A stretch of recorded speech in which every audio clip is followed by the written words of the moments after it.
this is part 2 on why I'm self-diagnosing as autistic, and in this video, I'm going to talk about, like, difficulty with making and keeping friends, and just, like, problems with friends in general. So, let's get into it. And so, in terms of friendships, like, it's always been hard for me to make friends and keep friends. I feel like, for the most part, I've become friends with people because they initiated conversation with me, and they kind of initiated the friendship.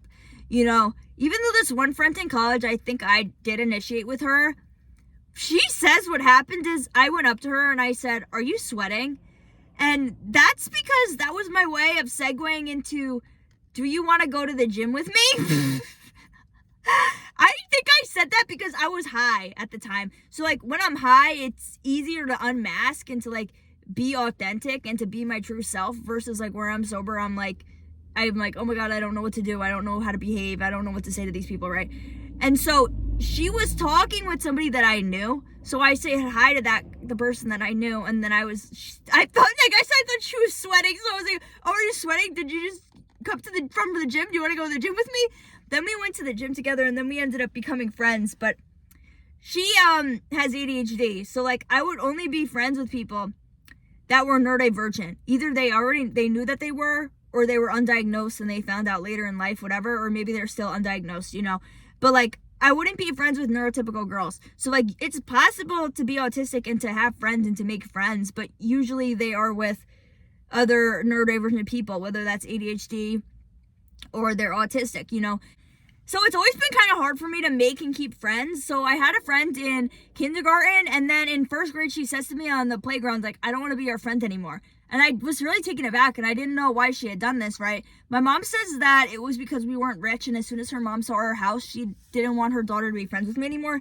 I don't really know if it was because of that reason. At the time, I thought that was a stupid reason, like, so I didn't think that it was that, and I thought it was because of me, right? So then I go up to this girl, and I was like, "Blah, blah doesn't want to be my friend anymore. Like, do you want to be my best friend?" So then we were best friends, and she actually had ADHD, right? And so I thought that she was a good friend, but then eventually she started taking ADHD medicine, and I feel like that changed her personality, because she used to be very fun and, like, energetic and kind of crazy like I was, but then she stopped being like that when she would take the medicine, and she was kind of, like, dulled down, so I didn't really like her as much, right?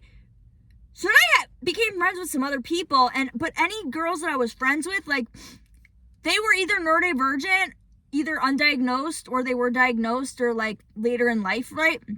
Like, and so I would always kind of have problems with friends, and it would always just be, like, kind of drama. Like, I remember being in the guidance counselor every day with my friends, because I don't know what would happen. We would get into arguments, and I guess, like, we just didn't know how to behave because we were all, like, neurodivergent, and, like, we just didn't know what to do, right?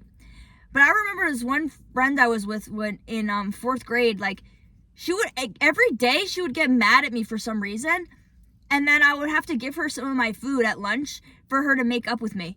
And so I don't know, like, what was that about? Was I behaving in abnormal ways because of my autism causing her to be mad at me? Or was it just because of her own personal problems? Because then she later got diagnosed with being bipolar.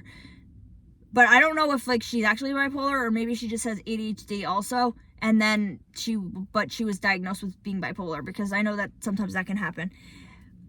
But anyways, then in middle school in 6th grade, I was friends with her and this other girl who also was just a lot of drama, you know. But then those two girls, they stopped going to the school, and they went to a different school. So then I was like, what the heck, now I don't have any friends. And then I was friends with this one girl, but then I feel like she started growing up, and she started talking to guys, and I wasn't growing up at the same rate as her, and I was afraid to talk to guys because I guess I had social anxiety. I don't even know.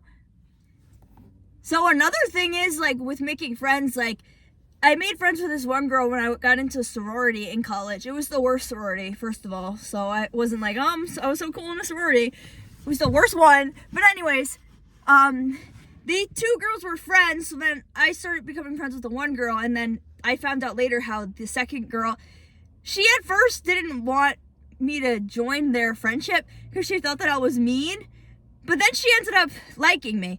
So that can happen sometimes, where people first meet you, like, your first impression is bad, where you come off as rude and you come off as mean, but then the more they get to know you, they're like, "Oh, you are a nice person," right? Like, I feel like deep down I am a nice person, but I can come off as rude And I don't think that I come off as mean, but I guess people think that rude equals mean, and like I can be blunt and like I said, like self-oriented and kind of self-focused and self-obsessed in a way. Like, but I do care about people. Like, I care about people, like, from a distance, though. Like, I don't really know how to show that I care. But, like, I do care about people, and I want people to be happy, and I don't want them to be sad, you know. But I guess it's just hard for me to show people that I care, or I guess I don't really know how to do that. And another thing, like, another girl in the sorority, like, she would sometimes say, like, that my tone of voice was bad and that I sounded like I was mad. And nobody else has really said that to me, but she had said that, so maybe that's something that happens with you, like people don't like the tone of your voice. Something that people do say is like my volume of voice, like when I get passionate about something or I get excited about something, or like if I'm mad about something, like my tone of voice, like my volume starts increasing, you know. And so sometimes, like when I'm talking to my mom, like a lot of times she'll say like that I need to be quiet. And, like, I don't like when people say that to me because then it, like, hurts my feelings and then it's like, well, I don't even want to talk to you anymore, you know? That's why, like, when you're talking with other neurodivergent people, like, it's just easier to be friends with them because they're not going to be judging your volume, you know? Because you're both going to be, because you're the same, you know?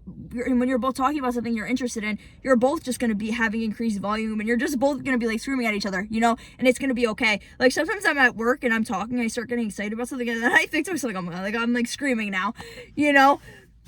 But I don't know. That's just something you have to accept about yourself, you know? Try not to feel bad if people say that you're screaming, you know? You can explain to someone, like, I just do this because of my autism or, you know, I'm neurodivergent, whatever, and, like, it's hard for me to control the volume of my voice and it can be hard for me to control the tone of my voice. So also in terms of friendships, I just want to trauma dump something real quick. So I was friends with this one girl in 4th grade, right? And so I go over to her house for a sleepover, right? And then she wanted to play this game that's like, we pretend to be a boy, the guy that we have a crush on, and then we were gonna kiss each other. So she was my only friend, so I kind of felt obligated to do whatever she said, I guess, and then I was at her house, like I couldn't really escape. So then I had to make out with this girl in 4th grade for however long it was so uncomfortable. But I only did this because she was my only friend, and I didn't know how to make friends, and at that time my anxiety was really bad. So like, it was basically like I would be friends with this girl or not. And this is the same girl that I said that she would get mad at me every day, so then I would have to give her some of my food for us to make up, and then whatever, I don't even know. But yeah, maybe you've also had some uncomfortable situations with friends because it's like this was your only friend, so you kind of felt like you had to do this. In a way, I guess I coerced myself into being that uncomfortable situation, but I didn't, and looking back, like, I didn't know what to do, and I didn't even tell my family about it. Like, I told my mom later in life, like, last year, but, like, and my mom was like, this is why I hate sleepovers. But it's like, I feel like sleepovers aren't the problem, but, like, some people, they don't know how to behave in society. Like, and also with this same girl, like, she would start stealing my snacks. Like, if I would be missing cheddar cheese popcorn, I mean, she would be eating it. It's like, obviously, she took them from me, right? And so I told my family about this, like my mom, and then her solution, instead of confronting her, was to just start writing my name on all of my food. So then, like, obviously she couldn't take my food because I'd be like, that's obviously mine. It has my name written all over it, right? So then she stopped taking from me, and then she started taking food from other people in the class. So I remember her talking to this boy I had a crush on, and she was, like, eating his Pringles or something, and he's, like, confronts her about it, and he's like, those are mine. And she's like, no, they're not. And I'm just sitting there, like, oh my God. And like, I felt bad because now she was going after him. I don't know if she kept doing this or not, or if that was like a one-time thing, but it wasn't like she was poor because her family had money. She had more money than me. I think it was like her mom was just like kind of like a healthy person, and so she didn't want her to eat these specific unhealthy things that I was eating because I would only eat unhealthy food. And so I think that's what it was. Like, it wasn't like she was starving and she needed to have my food. She just like wasn't allowed to eat those things, I guess. Like, you shouldn't take from someone else. And, like, we were little. Like, this is all stuff happening in, like, 4th grade. So I didn't know what to do. And so thinking about this girl, like, I guess you might say that she's a little bit toxic, right? And I think that sometimes happens with autistic people. Like, we're kind of vulnerable. So then we end up becoming friends with, like, I guess, toxic people, you know, or, like, a toxic relationship and dating, like, toxic people, right? Because of, like, being vulnerable and I don't know. And like I said, like, she was my only friend, so it was like, what was I gonna do, right? It, like, right now I don't really have friends, so like, I guess I'm kind of in a better place where I'm kind of content, and I don't really care that much about the fact that I don't have friends. I only care if it's like on my birthday. It's like, oh my god, on my birthday, I'm like, I'm such a freaking loser, I don't have any friends, right? But if it's just like a regular day and I have friends, like, I don't really mind that much. I feel like in the past, like, in a way, like, having friends can be a little bit like masking, because like that's what normal people do. It's like cool people have friends, right? But so now it's not really like that big of a concern for me. Like, yes, obviously I still want friends. Like, it's nice to be able to do things with and have fun activities with people or whatever. But like in the past, I would like just be friends with people that I guess weren't that nice to me and were kind of mean to me, or maybe I didn't even like them that much, just for the sake of having friends and to fit in and to, I guess, feel better about myself and to not feel like such a loser.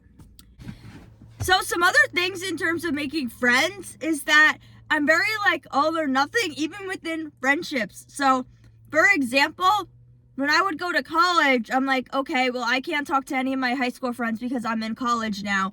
And then when it would be the summertime, I'm like, okay, time to talk to my high school friends, and I can't talk to my college friends anymore. And so even when I was at Rutgers, there's multiple like campuses. So I was living on College Ave, and then I went to Seton Hall freshman year of college. So then my one friend then transferred the next year after me, but then she was living on Bush campus.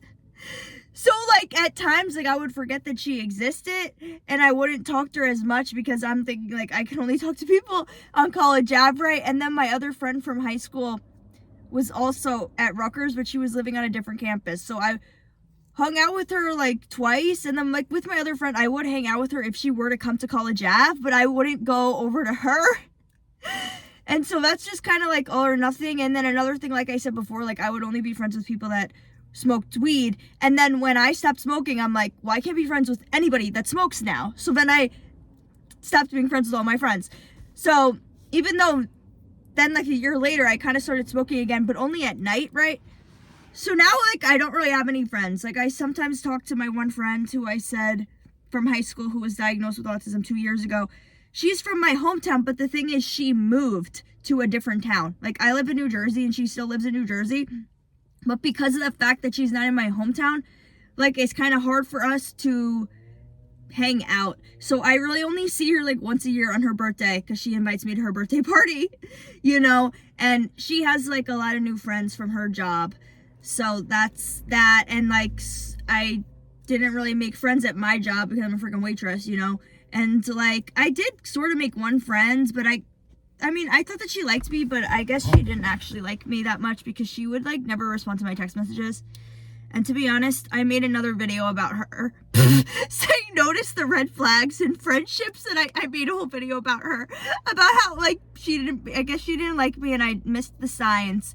But anyways, another thing is not being good at making relationship repairs.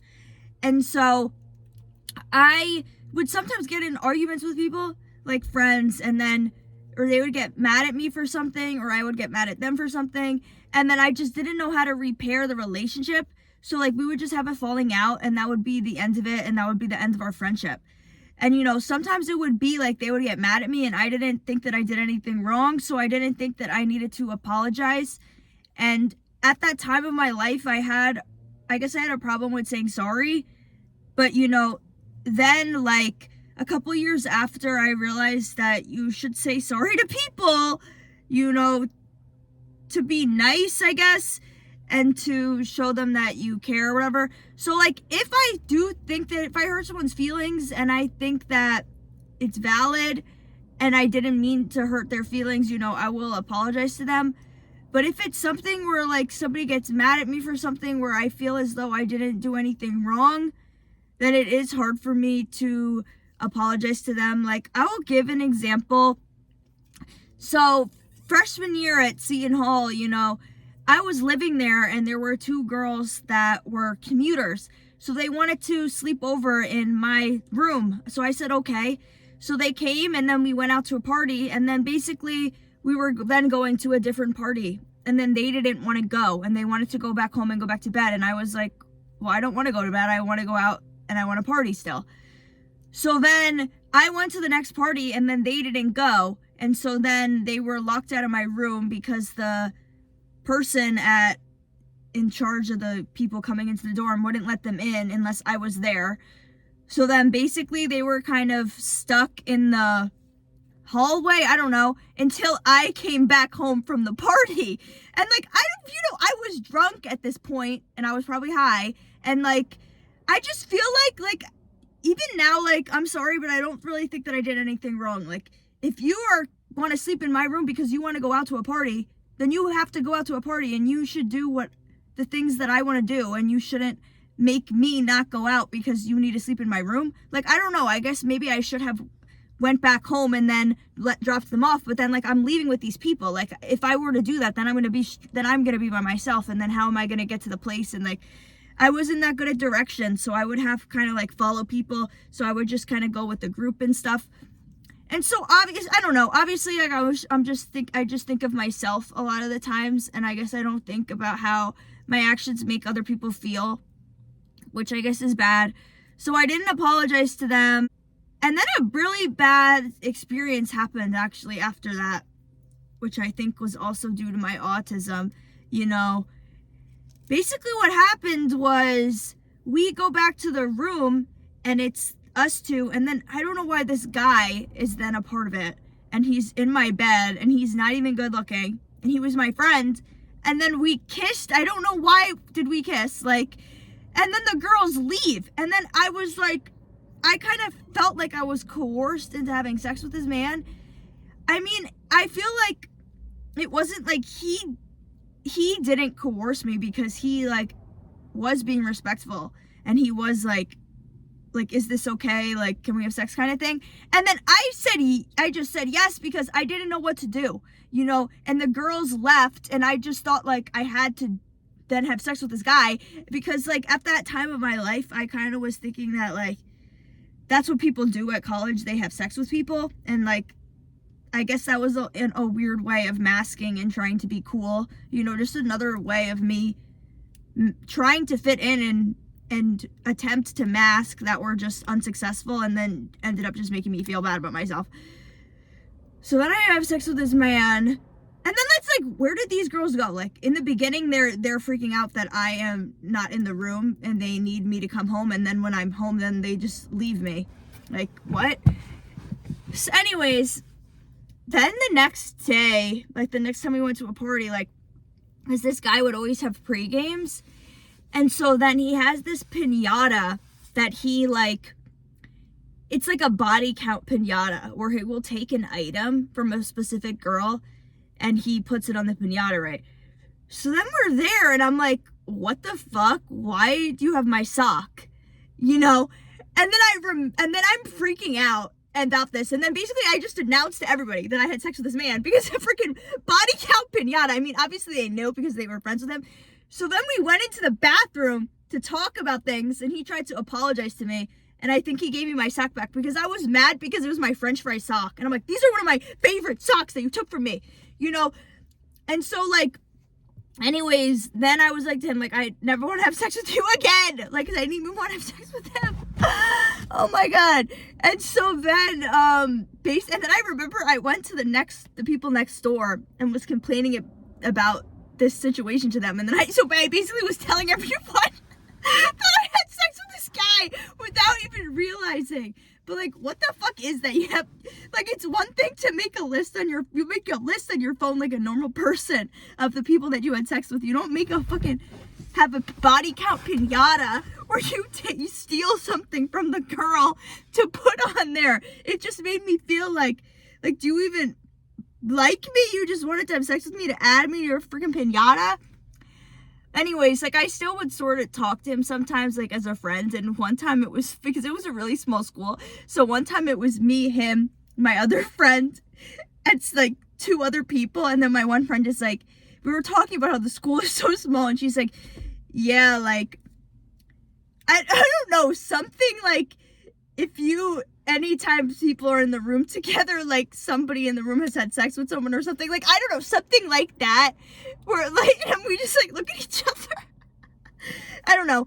Anyways, I gotta forgive myself for that. Like, I feel like for me personally, like, a lot of my sexual experiences, like, can only be explained from being autistic, because it's like, sometimes I think, like, how can I even explain myself as to why I had got myself into this sexual situation and why I then did these sexual things that I did not want to do. Like, I feel like it can only be explained through autism, and when I think about it like that, it makes me less hard on myself, and it makes me feel better about these experiences, as opposed to if I'm like a holistic person that knows better, yet I did the wrong thing kind of thing. I don't know, maybe I'll make a separate video about this. But also another thing about not making relationship repairs would be, like, I was friends with this one girl, and then we were supposed to go out together, and then she wasn't responding to my text messages. So basically I thought that she ditched me. So of course I posted about this on Finsta, kind of being like, F you. You know, it was a joke, okay? Like, I wasn't saying I don't want to be your friend anymore. Like, I still wanted to be her friend, but I was just mad because I thought that she had ditched me. Then she comes into my room at night, banging on the door, and she's freaking out and yelling at me, even though I don't think I even said her name in the thing, but like, she knew that it was about her, because I think I showed the text messages about how she didn't respond to me, but I think I blocked out her name. And so then she was really mad at me, and she said what happened is she got really drunk and she blacked out or whatever. So, like, it technically, I guess, wasn't her fault, but she was mad that I put her on blast. But then again, in this situation, I didn't think that I necessarily did anything wrong, because I thought that she was in the wrong. So then we didn't make a relationship repair. And so then, yeah, you know, years later, when I started my TikTok account, all of a sudden she followed me on it. And then one time she commented on my video. So then I was like, what is she not mad at me anymore? Like, I don't know. And then after that situation, I just transferred. And I even remember my one friend saying to me, like, that I should apologize to her. And she's like, do you really want to leave Seton Hall? And then if anyone's like, oh, what happened to Grace? And then they're all going to be like, oh, well, she's like an asshole, you know? And then I think that's just like another thing about, like, if you're autistic and you just don't know how to behave, like, people think that you're an asshole, and then they misinterpret the things that you do. Because, like, I don't like being mean, and I don't try to be mean on purpose, but I think sometimes I just don't understand when I hurt people's feelings, you know, and like, if they don't explain it to me in a good way, then can be hard for me. And so, like, when I talked about how my friend said that, you know, okay, I'm making this video like the next day, so I don't even know when I said this in the original video, but like, when I talked about how my one coworker said that I was an asshole, like, when she said, this is the same coworker that I made the video about how notice the red flags in friendships. But anyways, she said that I was an asshole, and she's like, well, I'm an asshole too. So she was like, kind of, I guess, seeing herself in me. And so she had made me upset one time. And so I was upset at her, and she didn't understand why I was upset. And I'm kind of was acting like, why do I need to tell you why I'm upset at you? Like, you should know why I'm mad. But then she said, like, no, explain it to me so I can understand. So I liked that she said that. So then I explained to her why I was upset at her. And then she actually apologized to me. And then I made up with her. So this was like one time where I was able to make a relationship repair, because of the fact that, like, we didn't end the conversation until each of us were aware of the other person's feelings and aware of the situation. But sometimes I do think that relationships just aren't meant to be repaired, because then she ended up just not being a good friend and then doing other things later to hurt me. So when I was doing my monthly do I have autism research, I found out that, like, autistics, like, when they try to make friends, it's in a weird way that is typically unsuccessful. And I'm like, well, this is literally me. Because when I was doing rejection therapy, so if you don't know what rejection therapy is, that's like when you ask somebody something where you think they're going to say no to you. For example, if you have on earrings right now, I could say to you, oh, do you want to switch earrings with me? And, like, I'll take off mine and you give me yours, right? You'll probably say no, right? Like, once I asked this lady, I'm in the park and I'm like, oh, can you help me capture one of the ducks? I want to take it home as a pet. She says no, obviously.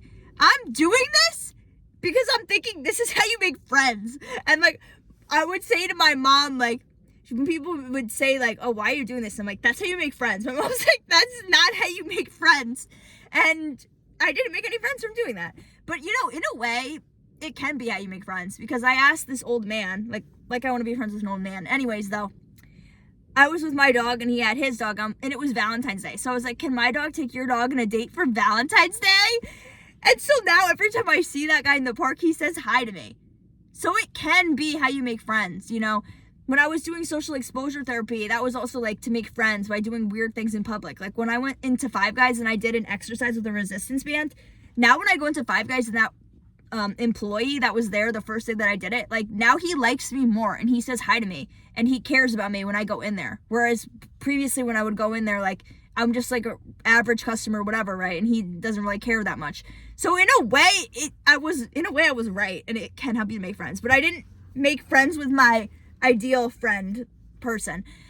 But so anyways, if you're autistic, like you can have friends, but they're usually with neurodivergent people. Like anybody I've ever been friends with either had ADHD or they were undiagnosed ADHD or they were undiagnosed autistic, right? Like my one friend, when I had met her, she was diagnosed ADHD and dyslexic, my friend from high school. And then she got diagnosed with autism like 2 years ago. And so that when she got diagnosed, that was really confirmation for me that like, yes, I am autistic. Like, why do I need to keep doing more research and really thinking about this? Like, if this person is so similar to me, got a diagnosis, like, then I should be able to get one also. Like, I never attempted to get a diagnosis and I don't know if I'm going to. In terms of masking, in high school, I met this girl, like the first girl that I met there, like she liked One Direction. So in my mind, I'm like, okay, it's cool to like One Direction. And then I like pretended to be obsessed with One Direction. Like I thought they were cute, but I didn't really like them that much. And I made like a whole One Direction fan page and like I had posters all my room of One Direction. Meanwhile, I didn't really even care about them that much, but I'm like pretending to like One Direction as a way to fit in with people. Meanwhile, it wasn't even that cool to like One Direction, right? So it's just like my attempts to fit in just were unsuccessful, you know?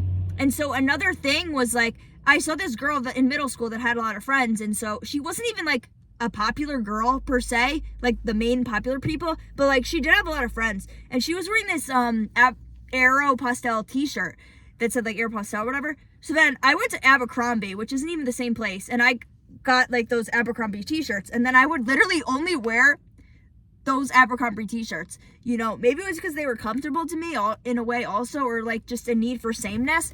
I had a bunch of different ones, but I would literally only wear those Abercrombie t-shirts until I got bullied out of it. So my class, it was in the pull-out support class. So like this girl, I guess, was obviously neurodivergent also, like pull-out support, like I was in there for my dyslexia, right?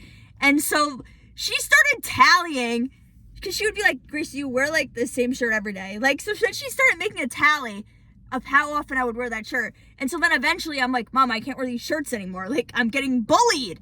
So then we go to Lord & Taylor and we get all these new shirts, even though I didn't even really like the new shirts that we got. And like, so then I stopped wearing it and I never wore them again. I got rid of them all because of being bullied, you know? So it's just like, think about like sometimes when you try to mask and you try to do the right thing to fit in and then it just isn't successful, and then what you thought was how to fit in just wasn't even how you fit in, right? So obviously I've been unmasking and just kind of wearing whatever I want to wear. So that's good. Like in high school, freshman year of high school, I didn't really have any friends at that point because the falling out with my other friends, and then like it was just hard for me to make new friends and my anxiety was just bad, right? So I started self-harming in this year. And I think what happened was like, we have this thing like the girl meeting or whatever, and then they read letters of the seniors to the freshmen or the other grades, you know? And it's kind of like this depressing stories. And then I don't know why I thought that like I wanted to have a story. I guess in my mind I was thinking like it was cool to have some type of sad story, because then you can have a whole letter about it and you can have an assembly. Even though there wasn't really any letters about self-harm, I then decided to go home and I started self-harming. Like, I don't know.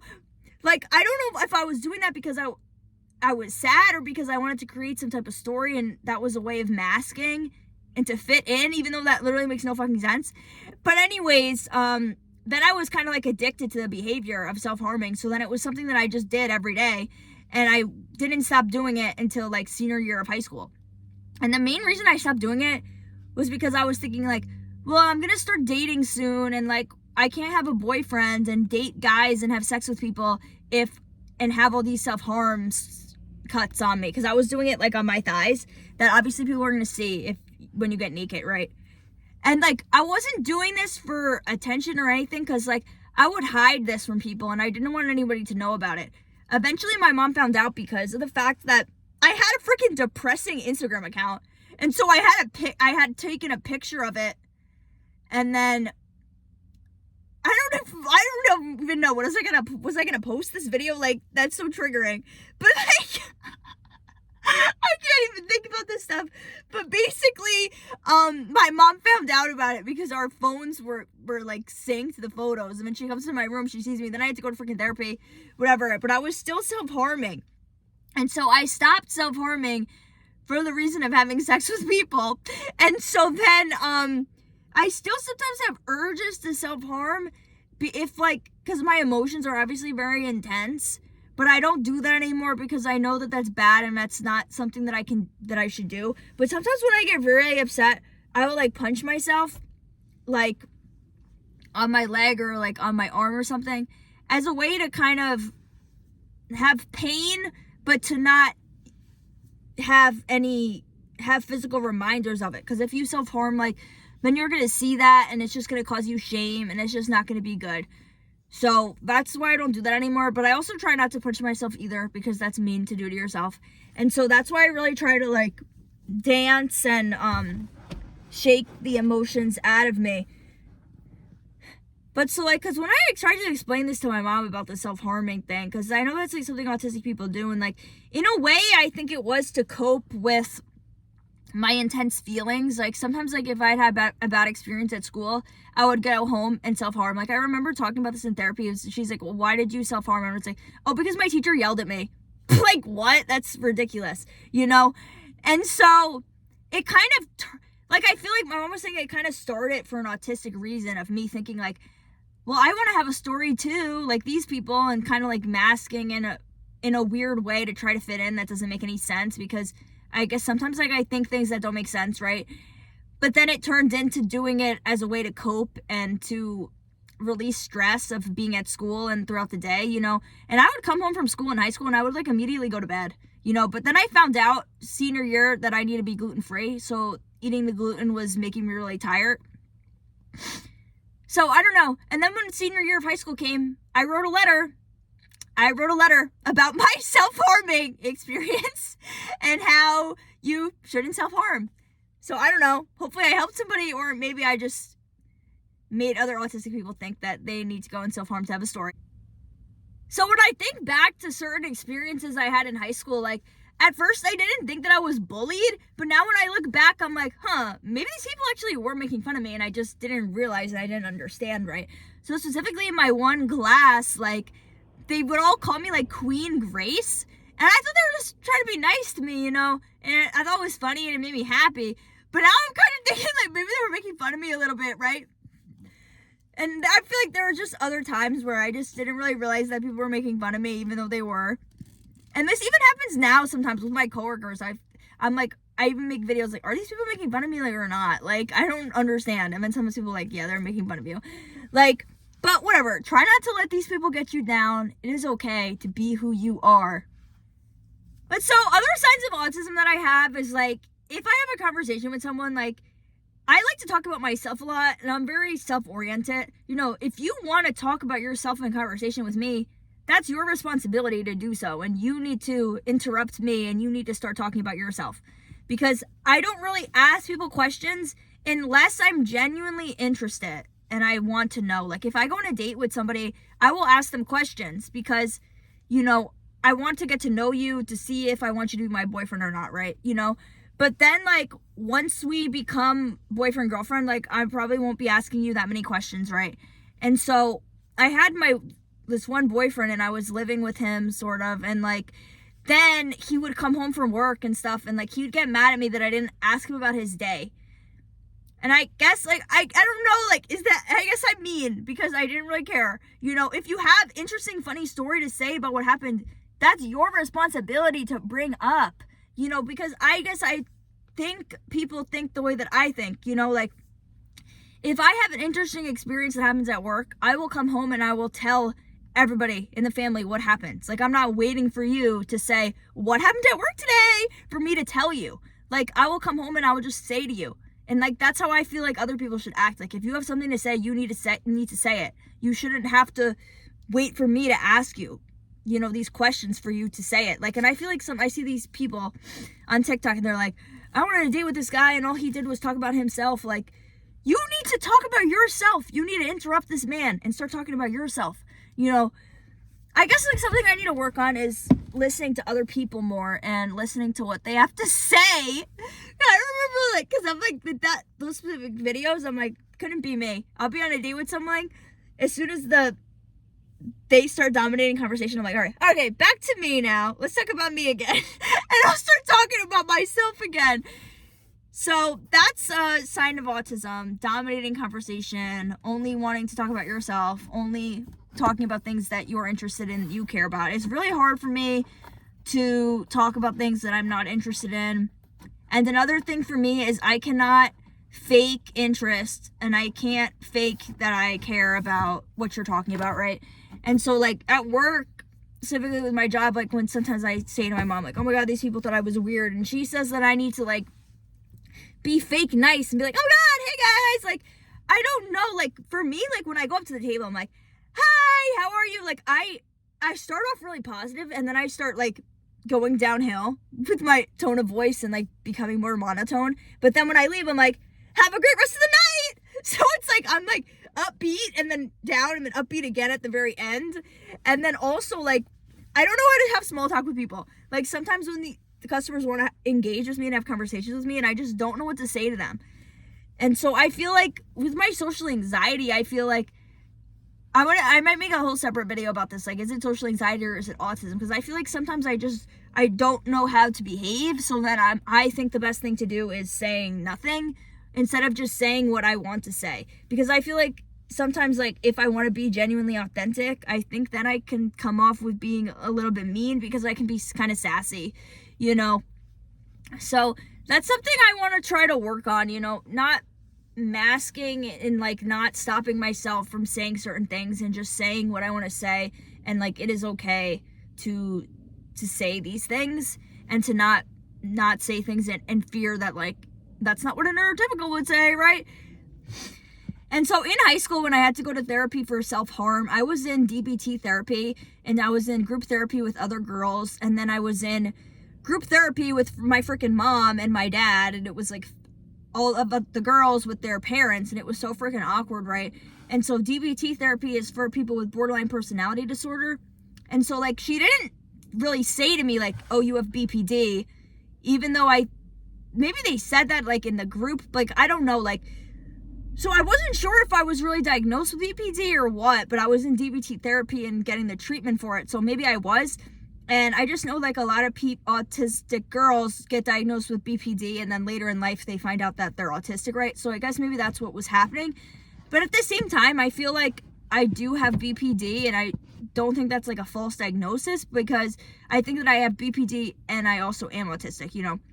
Because if I look at the symptoms of BPD, like I have all the symptoms, you know, except for the self-harm because I don't do that anymore. But I basically have all the other symptoms like unstable relationships, like splitting, like I split on people and I am very like all or nothing. Like I will love someone and then hate them. Like even with my mom, like I'll go from thinking like I love my mom and then I'm like, my mom is evil, you know? And like the same thing with like all my family members. Like I go from like being happy with somebody and then like getting upset at them, like, and I have like lots of mood swings, but then like I also have like lots of social issues and like I don't like, how would you know if you understand social cues or not? Like how are you supposed to know that? And like unless that's brought to your attention, you know, because if you think you're understanding social cues and then you realize that you're not, right? So it's like, how do you some of these things, it's like, well, how do you know unless somebody brings that up to you, right? But basically, I don't know, maybe I guess I have BPD and autism, so that's okay. You can have both of these things.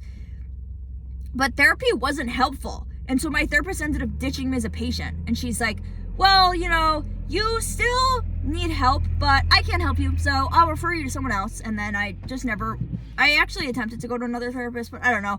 I just feel like therapy wasn't helpful for me. So now I'm trying to help myself, but like, I still am struggling. I think my problem is I just need to trust myself more and accept myself for who I am and stop trying to be a neurotypical and just accept my autism and just embrace being autistic, because trying to be a neurotypical isn't working, obviously. So also with the BPD diagnosis, I feel like that's something that women more so get, and it's just kind of like the doctors are biased, where they could see a man and woman with same symptoms, and then the man is more likely to be diagnosed with autism and the woman's more likely to be diagnosed with BPD, just because of like misogyny, right? And so even when I talk to my mom sometimes about like, do I have autism or not, right? You know, at first she was like, you know, even though she was the one that literally said, I think you might be autistic, right? But she's like, so I feel like you have more like BPD symptoms because of like splitting, and then like sometimes I'm really nice and then sometimes I'm like really nasty, you know, if I get triggered and provoked, okay? So anyways, I'm like, yeah, but like my brother also, he can get really mean and nasty, and he kind of splits also, you know, and I think like splitting is kind of like all or nothing thinking, right? So sometimes if he gets in an argument with my mom or she does something that's upsets him, he starts being really mean to her and he starts like bullying her, you know? And then like if I do the same thing, like that's like BPD behavior. But if he does that, it's like autistic behavior. Like, doesn't that make sense, right? So then I explained this to her, and then she's like, oh yeah, I guess you're right? And like even she thinks that my dad is autistic too. And I'm like, well, he's nasty also. And then like everything that she's like listing about me, and I'm like, they do that same shit, right? And then she's like, yeah, I guess you're right. And I personally feel like BPD is just autism in disguise, because if you look at the symptoms, I feel like it's just autism, right? For example, with the splitting, you know, you could just say that's like all or nothing thinking with autism. Like if you have a person you're friends with and then they do something that you consider to be bad, if you have all or nothing thinking, it's like they did this bad thing, that means that they're all bad. And then like with BPD, it's like, oh no, I'm splitting on this person and like now I hate them, right? But then when they redeem themselves and do something good, it's like, oh, I love them again, right? But you could just be like with autism and all or nothing thinking, it's like then they did this good thing and now I'm viewing them in a positive light, right? So that's just like one example. And like with BPD, you don't really have a sense of self, and like that's basically the same thing with autism. You don't really have a sense of self either. And then like the emotion dysregulation, that's also with autism, and just having like very intense feelings and like unstable relationships in BPD. That could also be like you don't understand social cues, and it's kind of hard to have good relationships with people if you don't understand social cues and you just don't have good social skills and you don't know how to initiate conversation with people, and you are kind of like self-focused and only want to talk about what you want to talk about. Like I feel like as an autistic person, like if you don't know that you have autism, it can be hard to have a stable relationship with people because you just don't really know how to behave. I don't know. I wanted to look up all the symptoms of BPD and then explain them from an autistic lens, but I don't have freaking Wi-Fi, so I can't do that. But yeah, that's just what I think.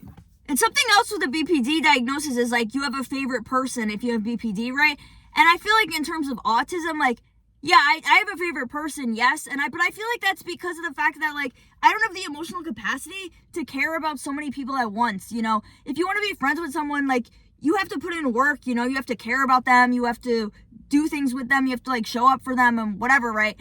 It's hard to do that with more than one person, you know? I don't have the capacity to be caring about 10 people and being so invested in 10 people's lives, you know? Like I just can't do that. That's why like I always usually only had like one friend, and like at most I would have like 3 or 4 friends at a time. Like I don't think I would ever have like more than 4 friends, you know? And even if I have 4 friends, like I still have my main favorite person friend, right? And someone even brought this up to me once, like I was like really good friends with this one girl, and then something happened where she wasn't in school for like a month. So then I started becoming more closer with one of the other girls that I considered to be my friend. And you know, I didn't realize that I was acting this way, but she had said to me that like she had felt that I didn't really care about her, but now that this other girl wasn't in the picture, then I was like showing more attention to her, right?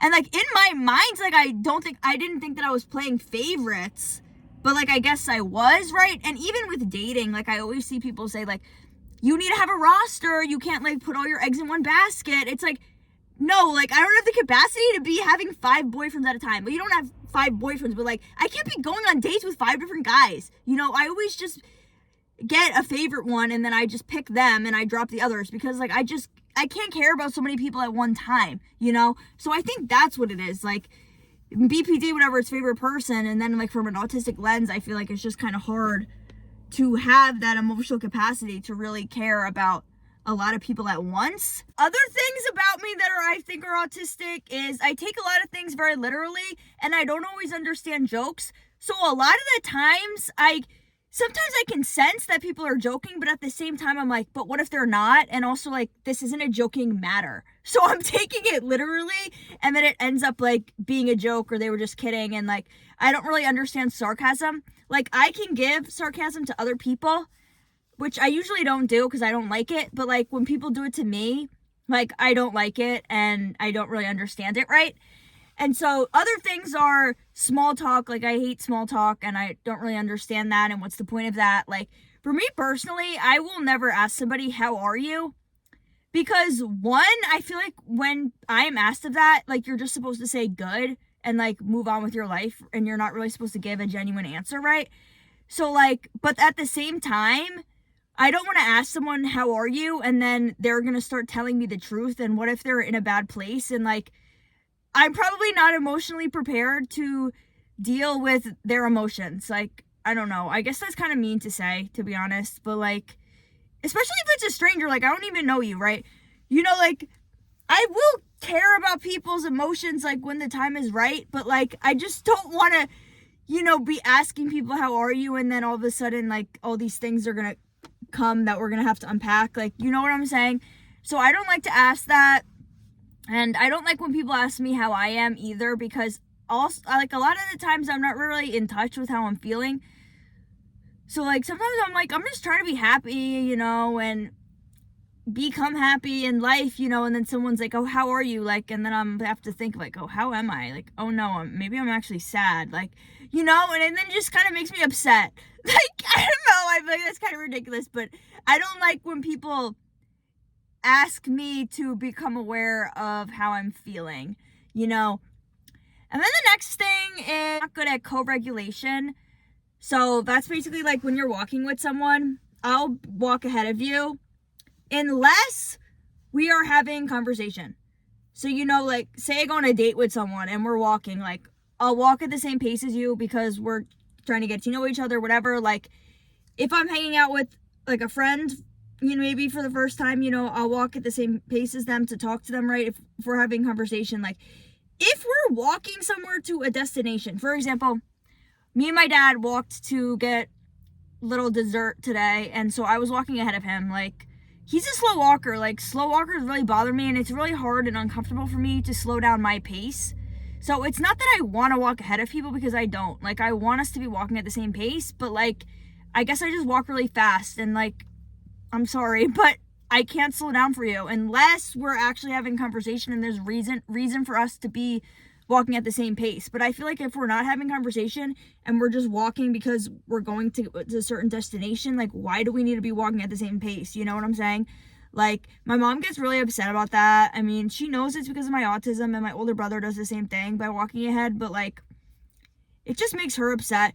I see TikTok that's like, narcissists will walk ahead of you so that they can look out for like a potential new lover and to make themselves appear to be single. Like, what are you talking about? Like, do you think people actually do that? Like, I don't think people do that. Like, this was like a narcissist account that made that video, so maybe that is something that he does, and maybe that is something that people do. But then, like, that video just rubbed me the wrong way, because a lot of autistic people that walk ahead, like, we're not looking for a new lover and a new mate. Like, what? And like, that's just so stupid to me. Thank you so much for listening. Please like and comment if this video was helpful for you, and let me know if you relate to any of these experiences, and also check out my other videos. Thanks. Bye.